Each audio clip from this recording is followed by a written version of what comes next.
on our southwesterly course of 235 degrees, just south of the Gulf of Maine on our starboard right-hand side, having cleared Nova Scotia in Canada overnight.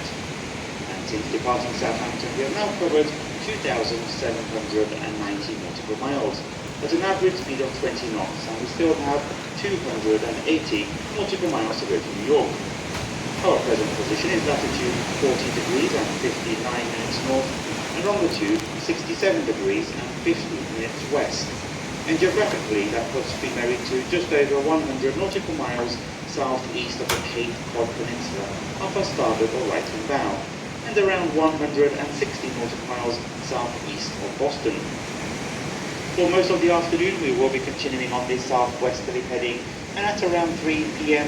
we will enter the Nantucket Fairway, which is like a motorway or highway for ships approaching New York. The Nantucket Fairway runs almost parallel with Long Island for a final approach into New York. The depth of the Atlantic Ocean, for information at present, is relatively shallow, only around 15 meters deep or 160 feet, as we sail over a seabed area known as George's Bank. And now for the weather, if you've been out and about, especially the last hour, the cloud cover has broken off, and we have lovely sunny skies now, even though we did start with an overcast morning. The winds are gentle, following wind from the northeast at 12 knots, which is both at force 3 to 4, and a slight sea state of low swell. Outside air temperature slightly warmer than yesterday, mercury showing around 15 Celsius, which is 59 degrees Fahrenheit. The forecast for the rest of the evening, as briefly mentioned yesterday, is for the winds to freshen and sea state to increase later this evening as we pass through a small weather system off the US eastern seaboard, with associated rain showers into the early hours of tomorrow morning. And then tomorrow morning we plan to embark our pilot for New York at the Ambrose Light at 3:45 a.m. in the early hours, and then it's a 25-mile transit of the Hudson to our berth at the Brooklyn Cruise Terminal.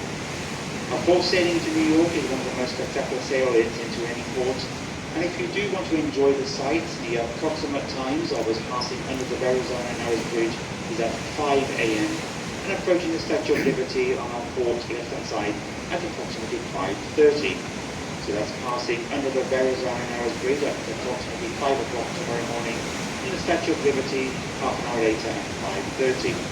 That should have us alongside between 6:30 and 7 o'clock. The timings are also displayed on your passenger information channel on TV. The weather for our port in New York tomorrow is for a little wet start in the morning, but should brighten up shortly after arrival with a sunny outlook throughout the day, with temperatures tomorrow reaching a high of around 11 Celsius, which is 51 degrees Fahrenheit, and a little breezy. So, ladies and gentlemen, that's the end of the navigational brief for today, and our for my usual noontime nautical anecdote, and today is the origin of the expression, scratch my back. Now, you scratch my back and I'll scratch yours may seem like an obvious expression, but again, we have to thank the British Navy for its origin.